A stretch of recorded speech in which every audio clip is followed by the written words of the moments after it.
Motion में प्रक्षेप्य गति में जब किसी वस्तु को हम फेंकते हैं तो उस वस्तु को हम किसी कोण पर फेंकते हैं, तिरछी फेंकते हैं, तो प्रोजेक्टाइल मोशन वस्तु को फेंका जाता है किसी कोण पर। अब मैंने कहा कि अगर आपने किसी वस्तु को थीटा कोण पर फेंका यू वेग से, तो इस वेग के दो कंपोनेंट बनेंगे, एक बनता है यू cos थीटा, एक बनता है यू sin थीटा। तो यू cos थीटा जो कंपोनेंट है ना, ये जो क्षैतिज घटक है इसका यू cos थीटा, ये नहीं बदलता, ये सेम रहता है। ये जो यू sin थीटा है ये ऊपर जाता है, घट के यहां 0 जाएगा, खाली यू cos थीटा ही बचेगा, नीचे आते समय बढ़ने लगता है। तो वेग का जो क्षैतिज घटक है यू cos थीटा वो क्या रहता है, सेम। एक क्वेश्चन मेरा आपसे ये है कि जब कोई वस्तु प्रोजेक्टाइल मोशन में होती है, प्रक्षेप्य गति में होती है, तो इस मैक्सिमम हाइट पर, इस अधिकतम ऊंचाई पर एक्सीलरेशन, त्वरण और वेलोसिटी के बीच में कितना कोण होता है।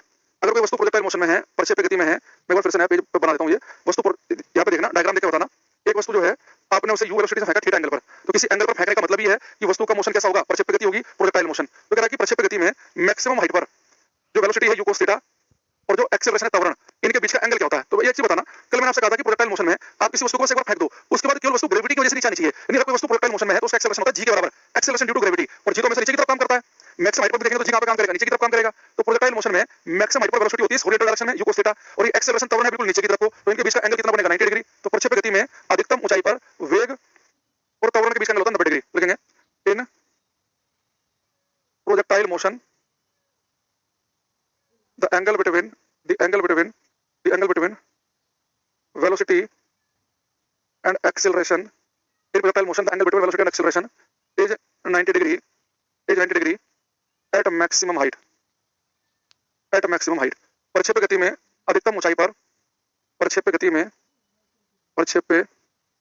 में अधिकतम ऊंचाई पर वेग और त्वरण के बीच का कोण 90 डिग्री होता है।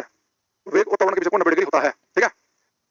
अब देखो बहुत सारे बच्चे ऐसे हैं जिन्हें प्रोजेक्टाइल मोशन के नाम पे बस केवल ये पता होता है कि अगर सेम स्पीड से बॉल 3-4 एंगल पे फेंकेंगे तो 45 डिग्री पर रेंज मैक्सिमम आएगी। उनका मतलब प्रोजेक्टाइल मोशन के लिए है कि 45 रेंज मैक्सिमम होती है, बस खुश हो जाते हैं कि प्रोजेक्टाइल मोशन आता है। मैं तो मैक्सिमम हाइट के लिए 90, भाई इन्हें कोई नहीं पूछ रहा, ये पूरे ब्रह्मांड को पता है कि मैक्सिमम रेंज 45 डिग्री पर आएगी और हाइट मैक्सिमम आएगी 90 पे। अब वो पूछ क्या रहा है कि अगर कोई वस्तु प्रोजेक्टाइल मोशन में है, प्रक्षेप्य गति में है, तो इस मैक्सिमम हाइट को पकड़ो, तो मैक्सिमम हाइट पर वेलोसिटी कितनी है u cos थीटा, और प्रोजेक्टाइल मोशन में एक्सेलरेशन क्या होता है g, क्योंकि वस्तु पे केवल ग्रेविटी काम कर रही है, तो इनके बीच का एंगल कितना है, 90 डिग्री। वो पूछ क्या रहा है, वस्तु को u वेलोसिटी से फेंक रहे हैं, मैक्सिमम हाइट पर वेलोसिटी क्या बचेगी, u cos थीटा। वस्तु को u वेलोसिटी से फेंक रहे हैं, टकराते समय वेलोसिटी कितनी बनेगी, u ही बनेगी। थीटा एंगल पर फेंक रहे हैं, टकराते समय एंगल कितना बनेगा, थीटा ही बनेगा। तो आपको ये बातें ध्यान रखनी है, और इसके लिए आपको इतनी कहानी लिखने की जरूरत नहीं है, मैंने इतनी कहानी लिखी है यहाँ पे। वो तो कुछ बच्चे ऐसे हैं कि उन्हें लिखनी पड़ती है, वरना केवल डायग्राम ध्यान रखना कि वस्तु को u वेलोसिटी से फेंका, मैक्सिमम हाइट वेलोसिटी कितनी, u cos थीटा, टकराते समय कितनी u, फेंकते समय एंगल कितना, थीटा, टकराते समय कितना एंगल, थीटा, मैक्सिमम हाइट पर वेग और एक्सेलरेशन के बीच का, त्वरण के बीच एंगल कितना, 90 डिग्री। यानी सब कुछ डायग्राम के अंदर, इस डायग्राम के अंदर ही। भाई मैंने लिखा है एक लाइन आपको कि जितनी स्पीड से बॉल फेंकेंगे उतनी से टकराएगी, जिस एंगल फेंकेंगे उस पर टकराएगी, डायग्राम से पूरा हो गया। वस्तु को u से फेंका, मैक्सिमम हाइट पर कितनी वेलोसिटी बचेगी, u cos theta, maximum height पर दोनों के बीच एंगल कितना बनेगा, 90 डिग्री। एक मैंने क्या बोला कि जब कोई वस्तु प्रोजेक्टाइल मोशन होती है तो उसका जो वेग का जो क्षैतिज घटक है u cos थीटा, ये बदलता नहीं है, ये पूरे मोशन के दौरान कांस्टेंट रहता है, इसमें कोई चेंज नहीं आएगा, चेंज आता है u sin थीटा के ऊपर।